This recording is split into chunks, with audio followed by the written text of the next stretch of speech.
Welcome back, everyone, to the Brian Crombie Radio Hour. I wanted to end the show on transit, talking about a couple of issues that John Lornick, and this report that came out from the University of Toronto really speaks to about how our construction costs are way out of whack in Toronto and Ontario in regards to Greater Toronto Area, in regards to building transit and lots of other things.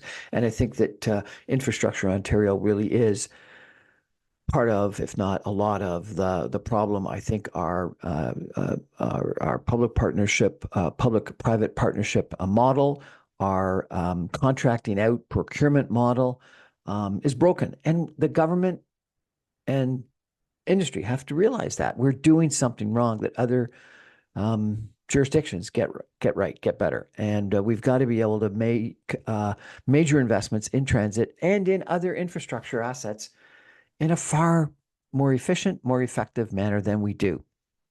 And I don't want to hire a big consulting firm and spend another $1 million or $10 million trying to analyze it. I do think that often self-performance works best. Centralization, we've seen, again and again and again, has some appeal of being more efficient and more effective, but ends up not being so. And I do think that having people that are closer to the action, understanding what's happening, understanding what's critical, ends up being helpful. And while it may not look initially like it's going to be lower cost, ends up being lower cost. So I think we need to change our procurement model. I also think politics plays a role, and we didn't talk a lot about that with John, but I think politics plays a role. I've heard things about, the transit stations being far larger. You take a look at some of the transit stations across Eglinton. They're far more magnificent and far more spectacular than the transit stations on the Younger Bloor subway line. Why did we have to have far nicer, bigger, more wonderful buildings buying property at major locations when on Yonge Street we just have a stairway going downstairs?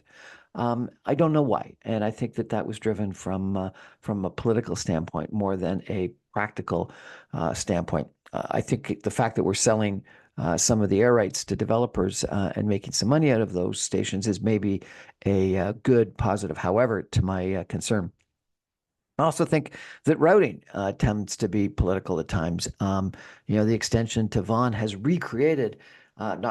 created a Vaughan Metro Center that just didn't exist before. I wonder whether that was politically motivated and whether it makes economic sense. And it'll be interesting to see whether that ends up working. I have firmly been the belief that Mississauga is far more east-west oriented. And so therefore, something along Dundas would have made a lot more sense than going north-south on Huron, Ontario. We remain to see what happens. But the fact that these statistics have come out that suggest that the ridership was overestimated, I'm not surprised by. I heard at one point in time one politician say that it was a pitch to Hazen McCallion to keep Mississauga separate from Toronto economically and politically.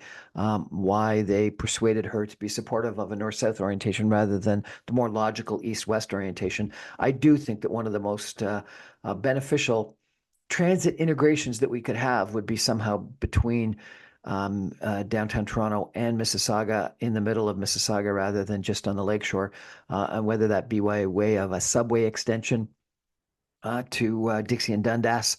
And I know there's this big development at Cloverdale that could justify the extension to the East Mall, whether it's going to Sherway, which is just like Yorkdale or the Eaton Center or the Scarborough Town Center, a huge regional mall that is worthy of having transit, and you could get comparable to Yorkdale 20-25% of the demand by way of transit, and it would be almost costless because it would be going the opposite direction from most of the demand that would be going into the city.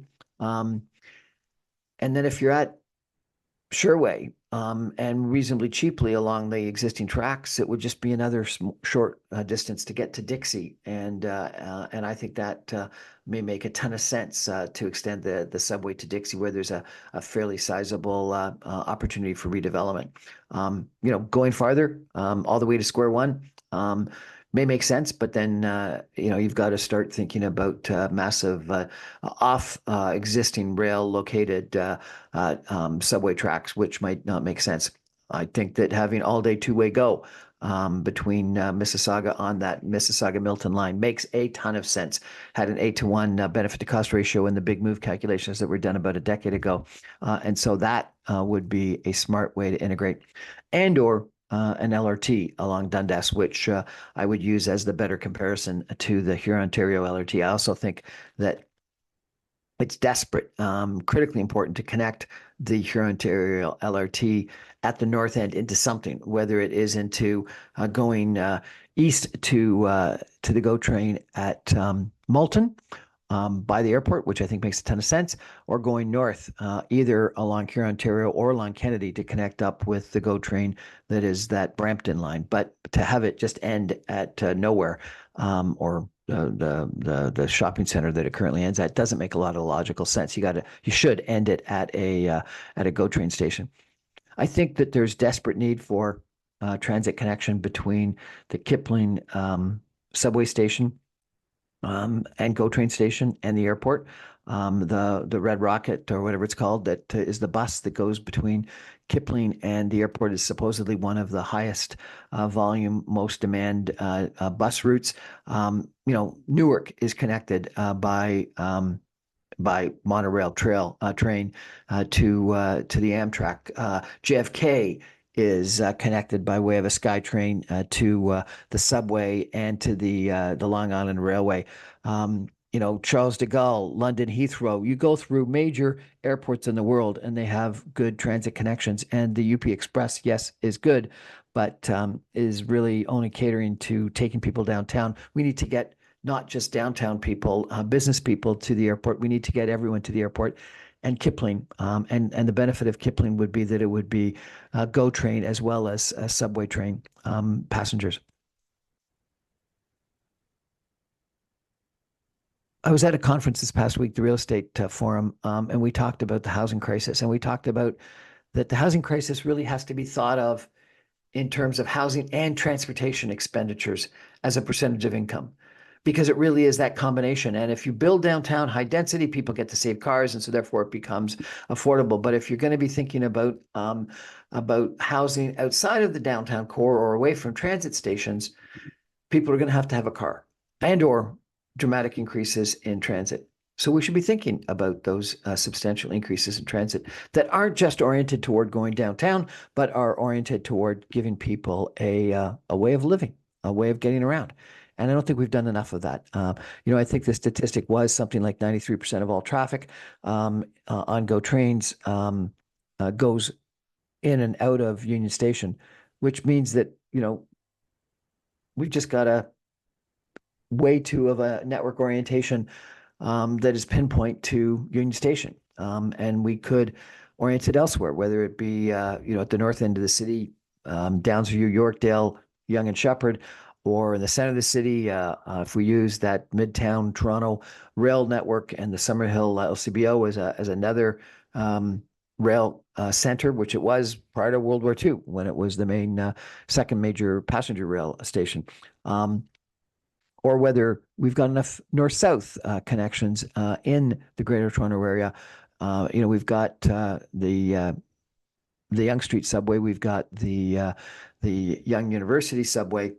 Should we be having something that goes from the Lakeshore to Kipling Go to the airport? Should we be having something in the east? I think we've got to rethink the way that transit works. If you take a look at the transit maps in New York, Chicago, London, Paris, elsewhere in the world, they've got a better network where you can get around. You think about this Elizabethan line that was built across town in London. It was over budget and over time, but far less so than our investments. But it's a major train that goes right through the center of the city, and it's the best way to get around. And supposedly it had a payback of 2 years. That the usage is that far in excess of what was projected. Have we got one transit that has usage so popular that it's far in excess of what we projected? I don't think so. So I think that transit is critically important. We've got to fix the procurement model. We've got to get politics out of it, and we've got to have a network being built around the Greater Toronto area. A couple thoughts to leave you with. Thanks. I'm Brian Crombie on the Brian Crombie Radio Hour. To remind you, I'm on every Monday through Friday at 6 o'clock on 960 AM. You can stream me online at www.saga960am.ca. All of my podcasts and video casts are on my website, briancrombie.com.